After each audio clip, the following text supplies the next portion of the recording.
முப்பத்தாறு டிஜிட்டல் நேர்களுக்கு வணக்கம். சங்ககால சிங்க பெண்கள் நிகழ்ச்சிக்கு உங்களை வரவேற்கிறோம். எங்க காலத்துல பெண்கள் எப்படி உழைத்து பொருள் ஈட்டினாங்க என்பது குறித்து தொடர்ச்சியா பார்த்துட்டு வர்றோம். இதுவரைக்கும் கடை நடத்திய பெண்கள், உப்பு விற்ற பெண்கள், மீன் விற்ற பெண்கள், கல் விற்ற பெண்கள் என சங்ககால பெண்கள் எப்படி பல வழிகளில் பொருள் ஈட்டி தங்களுக்கு தேவையானவற்றை செய்து கொண்டார்கள் என்பது குறித்து பார்த்தோம். அந்த வீடியோவை இன்னும் பார்க்கல அப்படின்னா லிங்க்ஸ் டிஸ்கிரிப்ஷன்ல இருக்கு, பார்த்துடுங்க. அந்த வரிசையில இன்னைக்கு துணி துவைத்து அதன் மூலம் பொருள் ஈட்டிய பெண்கள் குறித்து பார்க்க போறோம்.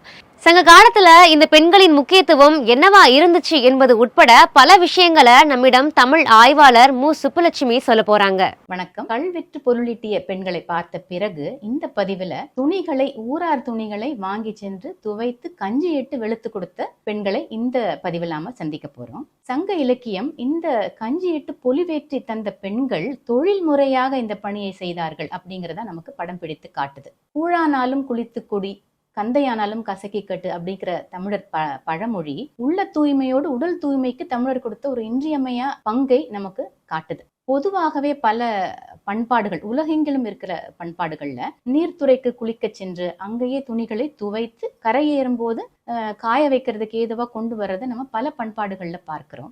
வீடுகள்லயும் நம்ம பாத்தீங்கன்னா துவைத்து காய வச்சுக்க முடியும். ஆனால் இதை ஊரார் துணிகளை வாங்கி சென்று கஞ்சி இட்டு வெளுத்து கொடுக்கறது ஒரு தொழில் முறையாக ஒரு சமூகத்தில் நம்ம பார்க்க முடியுது அப்படின்னா அந்த சமூகம் ஒரு நாகரிகம் செழித்த சமூகமாக இருக்க வேண்டும் அப்படிங்கிறதா நமக்கு இங்கு தகவல். ஏன்னா சங்க இலக்கியம் அது குறித்த தகவல்களையும் நமக்கு தெரியும். எப்படி துணிகளை வைத்து வணிகம் செய்தார்கள், ஊர்தோறும் பருத்தி மரங்கள் விளைந்திருந்தன, அதிலும் பல தரப்பட்டோர் பல வகையான துணிகளை அணிந்ததையும் நெய்து வணிகம் செய்ததையும் சங்க இலக்கியம் நமக்கு காட்டுது. குறிப்பா பார்த்தீங்கன்னா இந்த பருத்தி காய்களில் இருந்து கொட்டையை நீக்கி வில்லடித்து பஞ்சை எடுத்து அதை நூலாக நூற்று பலவிதமான ஆடைகள் செய்தார்கள் அப்படிங்கிறத நமக்கு சங்க இலக்கியம் சொல்லுது. அதையும் இந்த வில்லடித்து நூலை எடுத்ததையும் பருத்தி பெண்டர் அப்படிங்கிற தனியா இந்த பெண்டர் தான் அதை செய்தாங்க, அதையும் ஒரு தனி தொழிலாக பணியாக அவர்கள் செய்தார்கள் அப்படிங்கிறத பார்க்குறோம். அந்த பருத்தி பெண்டரை பற்றி பின்ன ஒரு பதிவில் நம்ம பார்க்கலாம். இந்த துணிகள் ஏன் வந்தது அப்படின்னா இந்த துணியை வெளுத்து தருகின்றதை தொழில் முறையாக, அதைத்தான் நான் அறுதியிட்டு இன்னும் கொஞ்சம் அழுத்தமா சொல்ல நினைக்கிறேன். தொழில் முறையாக செய்தார்கள் அப்படின்னா அந்த சமூகத்தில் துணியை வணிகம் செய்த ஒரு போக்கு இருந்தது. அந்த அளவுக்கு உயர்ந்த சமூகமாக நம்ம தமிழ் சமூகம் இருந்தது அப்படிங்கிறத நம்ம தெரிஞ்சுக்க வேண்டியிருக்கு. துணி வணிகம் செய்தவர்களை அறுவை வணிகர் அப்படின்ற தமிழ் சொல் குறிக்குது. சங்க புலவர் மதுரை அறுவை வாணிகன் இளவேட்டனார் அப்படிங்கிறவர் தன் பெயரிலேயே தான் துணி வாணிபம் செய்த குடும்பத்தை சேர்ந்தவர் அப்படிங்கிறத உணர்த்துறாரு. அவருடைய பாடல்ல வில் எரி பஞ்சின் வெண்மழை தவழும் அப்படின்னு வில்லடித்து கொட்டை நீக்கப்பட்ட பஞ்சு வெண்மேகம் போல காணப்பட்டதா இந்த அகநானூற்று பாடலில் அவர் அதை நமக்கு சொல்றாரு.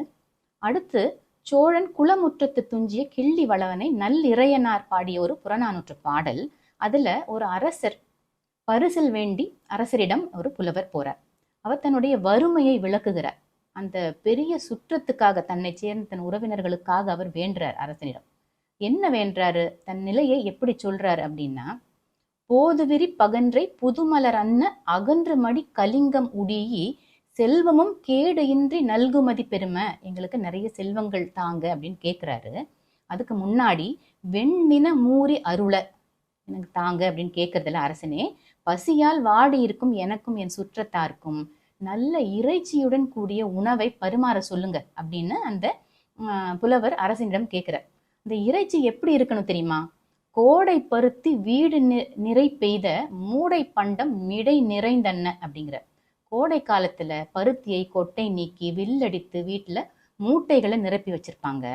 அந்த மூட்டையில் நிறைத்த அந்த பருத்தி இருக்கு இல்லையா, அது வெண்ணிற கொழுப்பையுடைய இறைச்சியை போல இருக்குமா, அந்த மாதிரி இருக்கும். அப்படிப்பட்ட கொழுப்பு நிறைந்த இறைச்சியை எனக்கும் என் சுற்றத்தாருக்கும் தர சொல்லுங்கள், நாங்கள் வறுமையில் பசியில் வாடி இருக்கிறோம் அப்படின்னு அந்த புலவர் அரசனிடம் சொல்றாரு.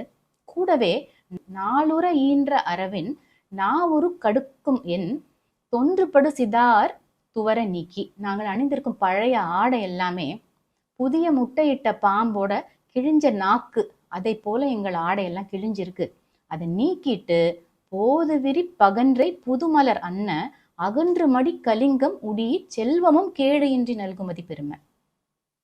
மொட்டுக்கள் விரிந்த புதிய பகன்றை மலர். இந்த பகன்றை மலர நிறைய மடிப்புகள் சுருக்கங்கள் இருக்குமா. அந்த பகன்றை மலரை போன்று பல மடிப்புகளுடைய நல்ல ஆடைகளை எங்களுக்கு தர சொல்லுங்க. இப்போ அந்த காலத்திலேயே மடிப்பு வைத்து தைத்து ஆடைகள் இருந்ததை தான் இது நமக்கு சொல்லுது. ஏன் நம்ம சென்ற பதிவில் கூட நம்ம பார்த்தோம். அதியமான் நெடுமான் அஞ்சியுடைய மகன் பொகுட்டெழினியிடம் ஔவையார் போன போது ஓர கரையுடைய ஆடையை எனக்கு கொடுத்து கல்லை கொடுத்தார் அப்படின்னு ஔவையார் சொல்லியிருந்தாரு. கூட ஓரக்கரையோட ஆடைகள் நெய்யப்பட்டன.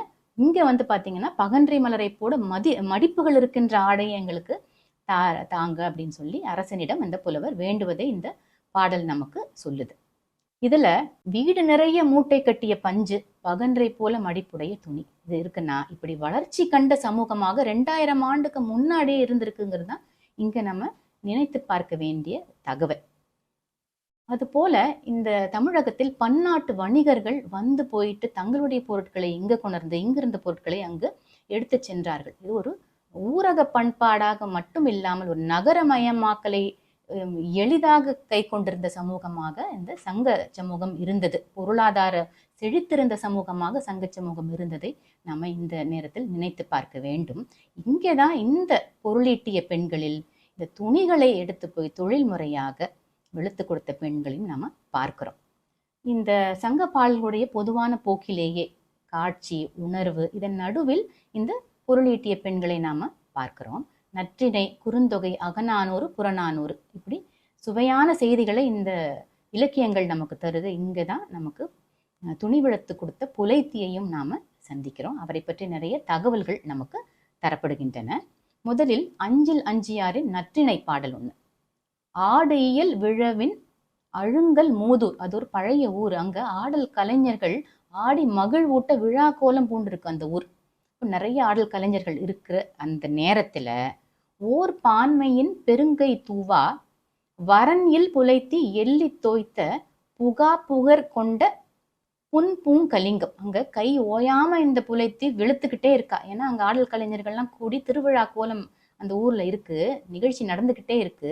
இப்போ நிறைய இவளுக்கு வெளுக்க துணிகள் வந்துகிட்டே இருக்கு. இதை அவள் ஓயாம வெளுத்து பணி புரிவதால் வரன்யில் புலைத்தியா, அவள் வறுமையே அறியாத புலைத்தியாக அவள் இருந்தாள்.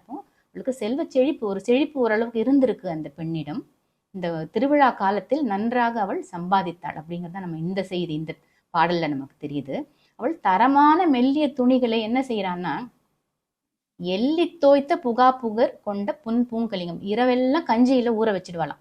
வச்சுட்டு தோய்த்து வைத்து அதை தோய்த்த பின் துவைத்து தருவாளாம். இதுதான் இந்த பாடல் நமக்கு சொல்லுது. அது வறுமையே இல்லாத புலைத்தி அவள். அடுத்தது கழார் கீரன் எயிற்றனாரின் குறுந்தொகை பாடல். தலைவன் பிரிந்த காலத்தில் வருந்திய தலைவியை பற்றி தலைவி தோழிக்கு சொல்றா. தலைவன் ஊருக்கு போயிருக்கிறான், அவனை பிரிந்த தலைவி தோழிக்கு சொல்றா. இங்கேயும் அங்க நம்ம வரநில் புலைத்தியை பார்த்தது போல இங்க நலத்தகை புலைத்தியை நம்ம பார்க்கிறோம். அவளுடைய நற்பண்புகள் நமக்கு இங்க சொல்லப்படுகின்றன. நற்பண்புகளோடு நிறைந்தவள் அவள் அப்படின்னு சொல்றா தலைவி தோழிக்கிட்ட. இன்கடுங்கள்ளின் மணமில கமழும் புன்கண் மாலையும் புலம்பும் இன்றுகொள் தோழி அவர் சென்ற நாட்டே, என்னை விட்டு அவர் சென்றிருக்கிறாரே அந்த நாட்டுல, எனக்கு இங்கே இன்கடுங்கள்ளின் மணமில கமழும், இந்த கடுங்கல் இனிமையான கடுங்கல்ல ஒரு மனமும் இருக்காது. அந்த மாலை நேரம் இதே போல எனக்கு பெரிய சுவை இல்லாத மாலை நேரமா இருக்கு. அந்த இலையுடைய பெரிய இலைகளையுடைய பகன்றை மலரிடும் அதே போல எந்த மனமும் இருக்காது. எனக்கு இந்த மாலை தனிமையும் வருத்தத்தையும் தருது. இதே போன்ற வருத்தம் அவர் அங்க போயிருக்காரு, அவருக்கும் இருக்குமா அப்படின்ட்டு தன் தோழி கிட்ட வருத்தமா கேட்கிறா. இங்க இந்த பகன்றை மலர் வந்துடுது இல்லையா, நலத்தகை புலைத்தி பசை தோய்த்து எடுத்து தலைப்பு உடை போக்கி தன் கயத்து இட்ட நீரில் பிரியா பருவுத்திரி கடுக்கும் பேரிலை பகன்றை பொதி அவள் வான்பூ. இங்க அந்த பகன்றை பூவிலும் மனம் இல்லை, கல்லிலும் மனம் இல்லை, என்னுடைய மாலை நேரத்திலையும் இன்பம் இல்லை அப்படின்னு சொல்றா இல்லையா.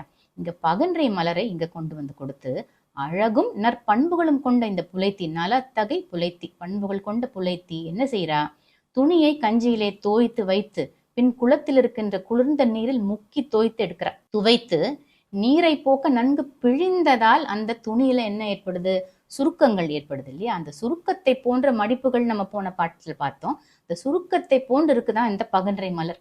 இந்த பகன்றை மலரை சொல்லும் பொழுதும் இந்த புலைத்தி எப்படி கஞ்சி இட்டு துவைத்து கொடுத்த ஆடை பிழியும் போது ஏற்படுகின்ற அந்த சுருக்கம் இந்த பகன்றை மலரை பார்க்கும் பொழுது தலைவிக்கு ஏற்படுகிறது தான் இந்த பாடல் நமக்கு காட்டுது. கூடுதலா வரநில் புலைத்தியை பார்த்தது போல இங்கே நலத்தகை புலைத்தியை நமக்கு பாடல் ஆசிரியர் நமக்கு புலவர் காட்டுகிறார். அடுத்து ஒரு பாடலில் இது மதுரை மருதன் இளநாகனாரின் அகநானூற்று பாடல். அது 2 பாடல்கள் இருக்கு. அதுல துணிகளுக்கு கஞ்சி இட்டதால் அவள் விரல்களில் பசை தோய்ந்திருந்தது. முழுக்க பசை தோய்ந்த மெல் விரல் தான் அவளுடையது இந்த 2 பாடல்கள்லையும். முதல் பாடலில் மனைவியை காண விரைந்து வரார் தலைவன். தேரோட்டிடம் சீக்கிரமா தேரை செலுத்து, நான் என் மனைவியை பார்க்க செல்ல வேண்டும்னு அவசரப்படுத்துறார். அப்போ அவருக்கு வீட்டில் துணையோடு இருக்கின்ற ஒரு 2 விளையாடி மகிழ்கின்ற அன்ன பறவைகள் அவனுடைய நினைவுக்கு வருது. தனிமையில் தோழி தலைவி அங்க வாடிட்டு இருக்கா.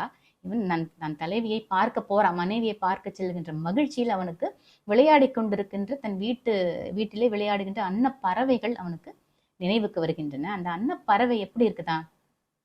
பசைக்குள் மெல்விரல் பெருந்தோள் புலைத்தி துறை விட்டன்ன தூமயிர் எகினம் துணையோடு திளைக்கும் காப்புடை வரைப்பு.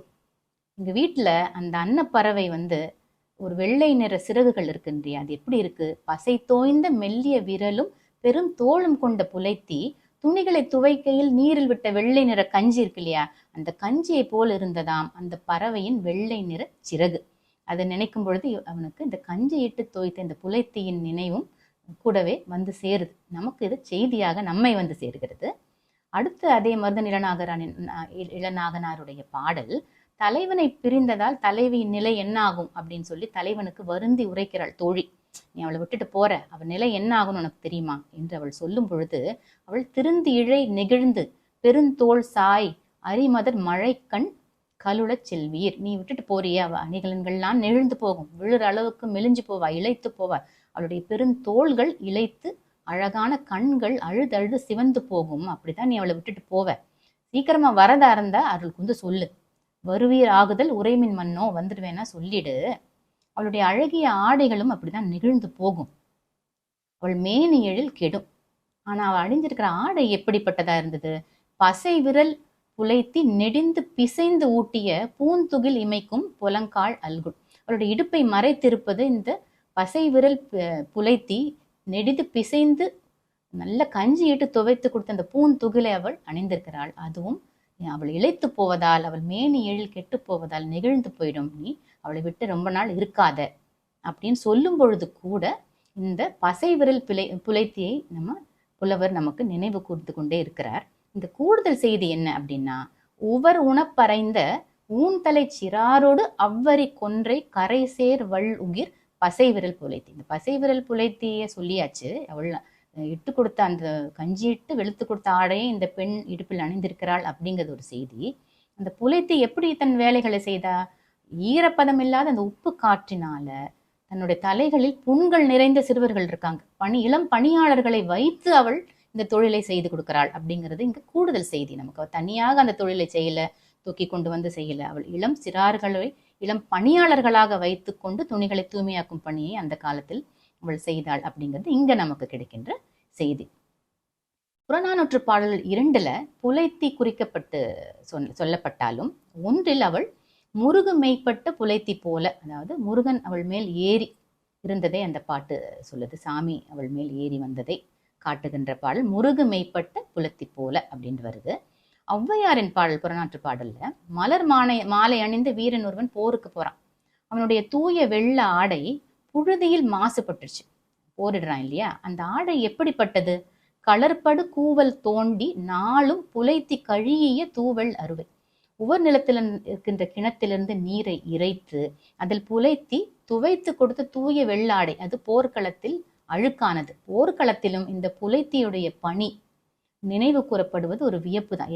எல்லா இடத்திலும் இவளுடைய பணி நினைவு கூறப்பட்டு கொண்டே இருக்கின்றது இந்த சங்க பாடல்களில். அடுத்தது கஞ்சியிட்ட ஆடைக்கு சங்க பாடல்களில் சிறப்பிடம் தரப்பட்டது நமக்கு தெரிய வருது. அதனாலதான் மதுரை காஞ்சியில மன்னர் தலையாலங்கானத்து செருவென்ற நெடுஞ்செழியன் வரார். அவர் எப்படி வரார் அப்படின்னு கேட்டா, சந்தன சாந்து பூசி வட மாலை அணிந்து தேனீக்கள் மொய்க்கும் மலர் மாலையோடு அவர் வரார். மிடுக்க அவர் வரார். அவர் சோறு அமைவுற்ற நீருடை கலிங்கம் உடை அணி பொலிய குறைவென்றி கவையி. காலையில் விழித்து எழுந்ததும் கஞ்சி இட்ட ஆடை உடுத்தி, உடையின் மேல் நல்ல அணிகலன்கள் குறைவென்றி அணிந்து அவர் வர, பாண்டியன் நெடுஞ்செழியன் நடந்து வர. அவர் எப்படி இருந்தார்? வல்லோன் தைய வரிப்புனை பாவை முருகு இயன்றன உருவினை ஆகி. சிற்பக்கலையில் வல்லவன் செய்த முருகனுடைய சிற்பத்தை போல கஞ்சியிட்ட ஆடை அணிந்து காலையிலேயே மிடுக்குடன் வருகின்ற அந்த மன்னர் அந்த சிற்பக்கலையில் வல்லவன் செய்த ஒரு முருகனுடைய சிற்பத்தை போல இருந்தார். அப்படின்னா கஞ்சியிட்ட ஆடை அனைவராலும் அணியப்பட்டது. பொதுமக்களில் இருந்து மன்னர் வரையில் கஞ்சியிட்ட ஆடை அணியப்பட்டது. அதுவும் சிற்பக்கலையில் வல்லவன் அப்படின்னா அந்த காலத்திலேயே சிற்பக்கலைக்கான நூல்கள் நம்ம கிட்ட இருந்தது. அதை வல்லமையோடு அந்த சிற்பிகள் எவ்வளவு அழகா செதுக்கி கொடுத்துட்டு இருந்தாங்க. அதை மன்னரோடு, அந்த முருகன் சிலை மன்னரோடு ஒப்பிடப்படுது, உண்மையாக்கப்படுது அப்படிங்கிறத நம்ம இங்க பாக்குறோம். ஆக இரவில் துணிகளை கஞ்சியில் ஊற வைத்து, காலையில் நீர்நிலையை துவைத்து காய வைத்து, முருகி புழிய வச்சு பிழிஞ்சு எடுத்து காய வைத்து ஊராருக்கு கொடுத்தாங்க. அந்த பணியில் நம்ம பார்த்தீங்கன்னா அவளுடைய மென்மையான அழகோ எழிலோ பெண்மைக்குரிய சாயலோ பெரிதாக சொல்லப்படவே இல்லை. இந்த பதிவு முழுக்க நமக்கு நிறைந்து நிற்பது அந்த பெண்ணுடைய பசை தோய்ந்த விரல், மெல்விரல்னு சொல்லப்படுது. ஆனா அதுல முழுக்க பசை தோய்ந்த விரலும், அந்த கை முழுக்க முழுக்க முறுக்கி புழிஞ்சு புழிஞ்சு உழைத்துக்கிட்டே இருக்கு. அவளுடைய திண்மையான தோள்கள், இந்த உழைக்கிற பெண்ணுடைய அந்த தன்மை தான் நம்ம மனசுல முழுமையாக நிறைஞ்சிருக்கிறத இந்த பதிவு முழுக்க நம்ம பார்க்கிறோம். அதுவும் தொழில் முறையாக இந்த பணியை அவள் செய்தாள் அப்படிங்கிறது தான் நம்ம நினைத்து பார்க்க வேண்டி இருக்கு. இந்த துணி வெளுத்து பொருளீட்டிய பெண்களுக்கு அடுத்த பதிவுல வழிபாட்டு முறையிலிருந்து பெண்களுடைய கூந்தலை அழகுபடுத்துவதில் வரையில் நமக்கு முக்கிய தேவையாக இருக்கிறது பூக்கள். இந்த பூக்களை பெண்கள் எப்படி விற்று பொருளீட்டினார்கள், அவர்கள் பூவிலை பெண்டர் என்று அழைக்கப்பட்டார்கள். அதைத்தான் நாம அடுத்த பதிவில் பார்க்க போறோம். அடுத்த பதிவில் சந்திக்கும் வரை நன்றி, வணக்கம்.